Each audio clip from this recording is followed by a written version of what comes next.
A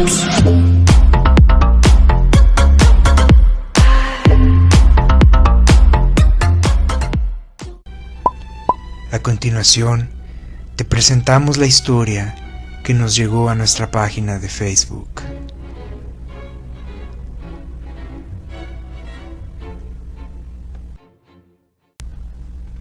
Lo que a continuación les contaré es algo que viví en carne propia y que hasta el día de hoy ha dejado huella en mí, o hasta un cierto trauma, diría yo. Voy a omitir mi nombre, no solo por la historia, sino que por mi trabajo mismo estoy obligado a mantener mi anonimato. Soy médico forense y trabajo en una ciudad fronteriza de México. No voy a decir dónde, pero probablemente en lo que vayan escuchando la historia sabrán dónde es. Por igual, en cuanto cuente el caso, probablemente sepan de qué persona estoy hablando. Pido disculpa si algún familiar escucha esta historia y les hiero de alguna manera. Esto ocurrió hace 10 años, temporada en la que esta ciudad se vio hundida en una situación de violencia exagerada, en la que el CEMEFO se vio superado en capacidad y nuestro trabajo era muy pesado. Bueno, debo decir que durante este tiempo nos llegaban los cuerpos de muchas personas asesinadas. En un principio, los peritos recolectaban casquillos, tomaban evidencia de todo e investigaban. Pero cuando las muertes se volvieron a 30 cuerpos diarios, ellos se limitaban a levantar rápido el cuerpo, traerlo a nosotros los forenses y deslindarse totalmente del caso. Nosotros teníamos que abrir los cuerpos, determinar la causa de muerte, hacer el reporte y volver a cerrar el cuerpo poniendo sus órganos en una bolsa dentro de la cavidad torácica y cosiendo. Bueno, debo decir que la gran mayoría de los cuerpos eran causa de ajuste de cuentas entre grupos criminales. Uno que otro eran muertos por atropellamiento y otros cuerpos de indigentes. A esa rutina estábamos acostumbrados, tanto que me atrevo a decir que la policía y nosotros llegamos a dejar pasar desapercibido los cuerpos de asesinatos que nada tenían que ver con el crimen organizado. Bueno, esto al menos hasta que pasó lo que les contaré y que me hizo que jamás volviera a dejar ningún detalle al aire y hacer mi trabajo de la mejor manera posible. Era un día como cualquier otro. Llegué, en mi turno que era de las 11 de la noche a las 7 u 8 de la mañana. Saludé a mi colega, quien lucía cansado y quien me dijo: pude sacar 15 cuerpos. Tienes que hacer otros 15 para liberar los pasillos. Ya que, pensé entre mí, me puse mi equipo y empecé. Vi el documento del primer cuerpo y leí: masculino, de aproximadamente 40 años, con 8 impactos de bala visibles, hemorragia masiva, sin identificar. Lo primero que pensé es que era una víctima más del ajuste de cuentas. Sin embargo, al abrir la bolsa, lo primero que vi fue el rostro de un hombre con una expresión que no había visto antes. Sus ojos estaban completamente abiertos y su cara denotaba una expresión de confusión, o sorpresa, o ambas. Llamé a mi ayudante, quien solo me apoyaba acomodando el cuerpo en su lugar, y puse el cuerpo en la mesa. Tomé fotografías y cerré sus ojos. Las fotografías las tomé porque consideré de suma importancia su expresión facial para la investigación. De alguna manera, sentía que algo me pedía hacerlo. Aquí debo ser sincero con ustedes, y sin afán de generalizar ni desestimar el gran trabajo de los médicos forenses en México, les diré que para ese entonces, más de algún forense hubiera llenado el reporte rápidamente y hubiera dicho que murió a causa de las heridas de bala de la ejecución. En mi caso, algo me decía que había algo más. Empecé con cautela y comencé a ver cosas que son muy fáciles de ver para cualquier médico. El cuerpo fue movido de la posición como lo encontraron. Las manchas de sangre en el sitio donde fue encontrado no tenían sentido. Era obvio que él no fue asesinado ahí.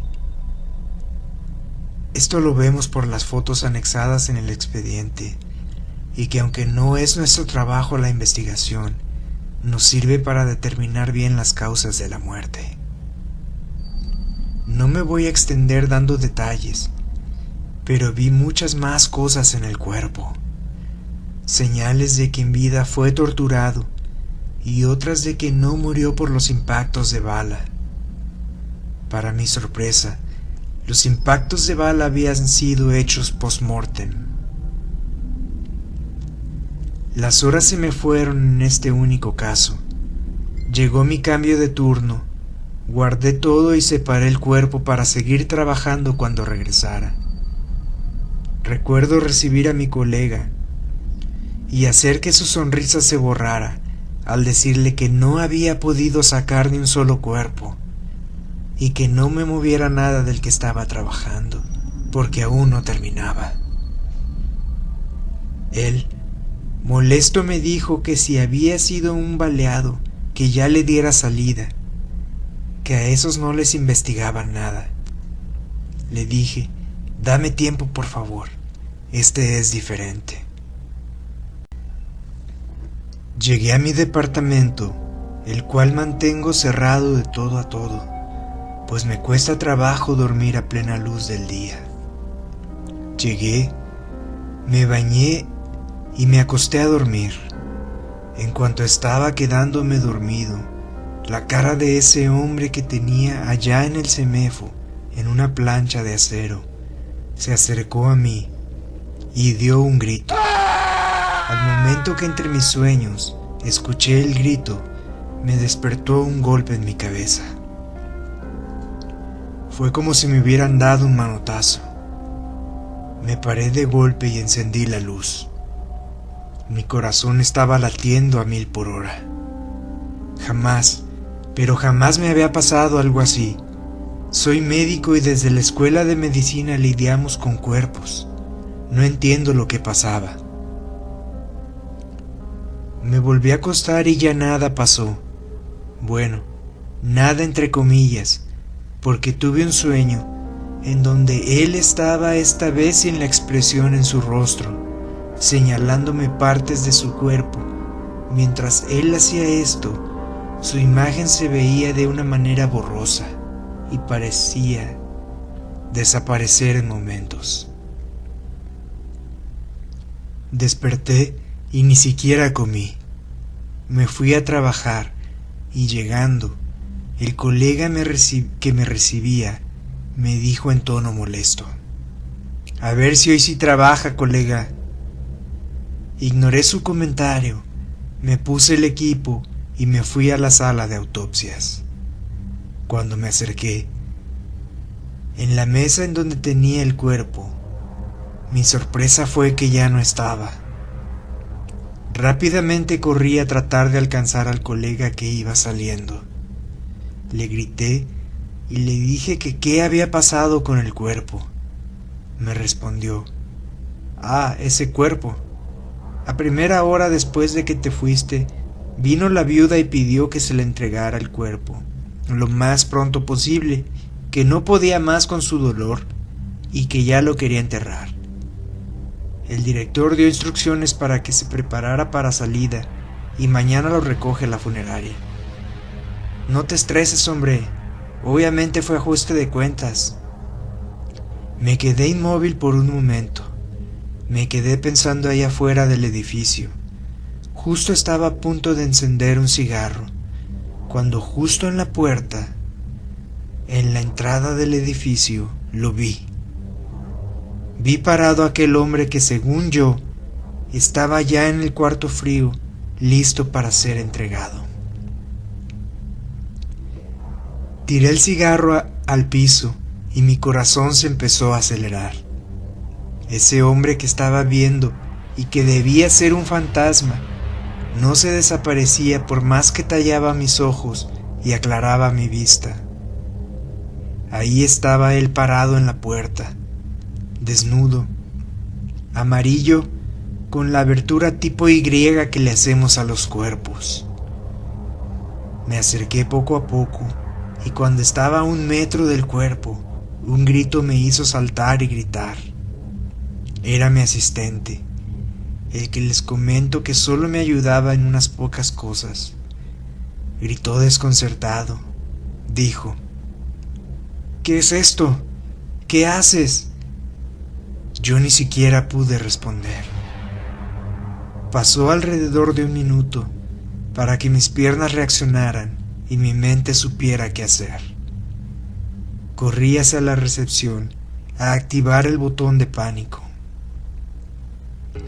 Lo activé porque cuando mi mente comenzó a trabajar, me hizo pensar que algún grupo criminal intentaba rescatar el cuerpo, como suelen hacerlo. En cuestión de unos 5 minutos, llegó una patrulla de la policía municipal. Los agentes buscaron en todo el edificio. Mi asistente y yo nos limitamos a acostar el cuerpo inerte y rígido y taparlo con una sábana. Los agentes salieron y dijeron que no había nadie, que se quedarían un rato con nosotros, pues tal vez los que intentaban llevarse el cuerpo aún estaban cerca. Desafortunadamente, las cámaras de videovigilancia no funcionaban. Regresamos el cuerpo, pero no al cuarto frío. Le dije a mi asistente que continuaría haciendo la autopsia. Él me dijo que estaba loco, que estaba desobedeciendo las órdenes y que me podían hasta correr. No hice caso y empecé a indagar más en las áreas que me había señalado en el sueño. No me meteré mucho en términos médicos, ni me extenderé, pero créanme, todo lo que encontré en este hombre era que tenía muchas heridas, algunas cicatrizadas, algunas aún abiertas. Sus órganos deshidratados y en su estómago una sustancia química que fue la que lo mató. Las heridas de bala fueron hechas post-mortem para tapar la verdadera causa de su muerte.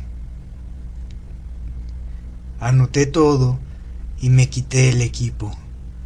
Estaba a punto de salir de mi turno, así que fui por un café. Salí de la sala de autopsias y me dirigí a la recepción, donde teníamos una máquina de café. Vi que no estaba mi asistente en recepción como solía estarlo, y vi que los agentes ya se habían retirado. En ese momento, del primer sorbo a mi café, escuché un grito desgarrador. Reconocí la voz. Era mi asistente. Corrí rápidamente hacia donde escuché y me topé al joven corriendo. Me dijo: ¡Córrele!, con una voz que era sincera y que atiné a obedecer. Pues más que algo paranormal, pensé que se había topado con aquellos que, según la lógica, habrían tratado de rescatar el cuerpo. Llegamos a recepción, pero lo extraño es que no oprimió el botón de pánico de nuevo. Esta vez, en cuanto agarró aire, me dijo: El muertito, estaba ahí parado, en el pasillo antes de llegar al cuarto frío. Antes de que terminara le dije: imposible. Lo estaba trabajando en la mesa. Fuimos juntos y en efecto, ahí yacía en aquella plancha de acero. No se había movido, pues las tijeras y gasas que dejé encima de su cuerpo aún estaban ahí. Nos armamos de valor y fuimos al cuarto frío. Esta vez, yo fui quien gritó. Al entrar al cuarto, lo vi. Estaba parado al lado de la bolsa en la que sería entregado al día siguiente, señalando lo que parecía ser una etiqueta. Cuando grité, mi pobre joven asistente ya había salido corriendo, aunque no creo que él lo haya visto. Volteé a ver a dónde corrió y volví a mirar al cuarto frío. Aquella imagen de aquel hombre amarillento, un poco verdoso y con la incisión en Y de la autopsia había desaparecido. Me acerqué a lo que señalaba y la etiqueta mostraba el nombre de quien lo recogería. Era el nombre de una mujer.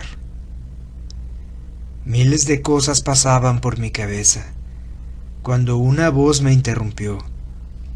Era mi colega, quien ya empezaba turno, que en un tono molesto me reclamaba no seguir instrucciones y no haber avanzado en las autopsias. Me decía un montón de cosas. Yo solo estaba en un estado entumecido, como oído, de no saber ni qué. Mi colega molesto pidió ayuda a mi asistente para devolver aquel cuerpo al cuarto frío. Me pidió que saliera.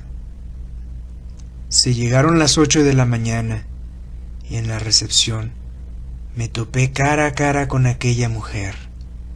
Era una mujer que no se veía como si fuese a recoger a su difunto. Esa mujer denotaba una expresión de felicidad. Esa mujer era quien estaba marcada para recoger el cuerpo y quien era la esposa de aquel pobre hombre que yacía en una bolsa.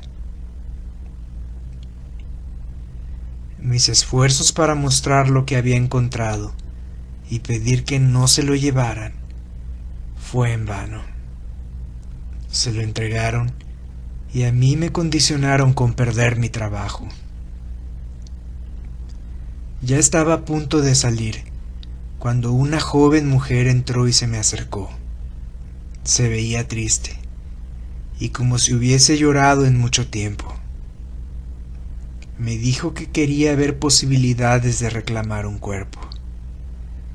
Le pregunté si estaba identificado. Le pregunté el nombre y para mi sorpresa era aquel hombre que minutos antes se habían llevado. Le dije que ya lo habían reclamado y que me hablara más de él. Fue ahí donde me enteré que quien se lo llevaba era su esposa, no la madre de la joven hija del señor, alguien con quien él se había casado y que sus hijos no aprobaban, pues ellos veían el interés que había. Me dijo que no supieron de él en mucho tiempo, hasta que enfermó y perdió parte de su movilidad. Me dijo que era absurdo el creer que su padre estaba envuelto en el crimen organizado. Me dijo que había algo más. Yo, y con miedo de no meterme en problemas, y sabiendo que ya se habían llevado el cuerpo, me limité a no decirle mis descubrimientos, y solo pedirle un número para localizarla. Le dije lo siento y me fui. Me fui a casa, llegué, me bañé y justo antes de cerrar los ojos y descansar un poco, ahí, a los pies de mi cama, estaba aquel hombre. Pero esta vez estaba con una expresión de odio en su rostro, con sus cuencas de los ojos hundidas y en un estado de descomposición más avanzado. Grité y eché un salto a encender la luz, Aquella imagen se fue, pero su imagen de mi mente no. No dormí, así desvelado me fui a trabajar. Mi expresión era de cansancio. No coordinaba mis palabras y no me concentraba. Me dirigí a la sala de autopsias. Recibí el primer expediente y cuerpo. Lo destapé y mi sorpresa era que me pareció ver a aquel hombre, pero ya en avanzado estado de descomposición. Un olor a muerto que sentí entró hasta mis pulmones. Di un paso atrás y me terminé de caer cuando aquel cuerpo abrió sus ojos y su boca, y claramente escuché que dijo: «No hiciste nada». Rápidamente se acercó mi asistente, quien estaba más asustado que yo. Me ayudó a levantarme, y entonces vi que el cuerpo no era lo que yo vi en un principio. Me puse a trabajar. Esa fue sin duda una de las noches más largas que he pasado.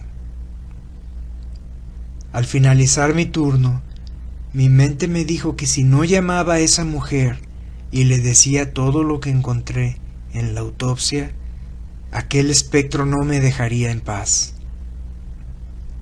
La llamé y acudió rápidamente. Me dijo que ella sospechaba de algo así, pues aquella mujer que se casó con su padre no dejaba que lo visitaran. Me dijo que la acompañara. Nos subimos a su carro e íbamos a la funeraria donde estaba el cuerpo, para de ahí hablar a las autoridades y pedir que se devolviera al CEMEFO. Llegamos y hablamos con el encargado. La noticia que recibimos fue como un balde de agua fría. El cuerpo ya había sido cremado. No pude evitar ver la cara de aquella mujer, con sed de justicia, pues ya no se podía hacer nada. Toda evidencia había sido destruida. Esto, aunado a que el expediente del CEMEFO desapareció. Al parecer, aquella mujer sin escrúpulos con quien aquel pobre hombre pasó los últimos años de su vida, tenía influencias. La hija de aquel hombre solo me dio las gracias y yo me fui a mi departamento. Tenía miedo. Pensé que volvería a ver aquella figura de inframundo parada a los pies de mi cama. Pero no fue así. Jamás lo volví a ver y hasta la fecha no he visto nada fuera de lo común. Y si se preguntan qué es lo común, les digo, sí se siguen escuchando voces a lo lejos y los cuerpos tienen movimiento de vez en cuando. Esto es algo a lo que los forenses sí estamos acostumbrados.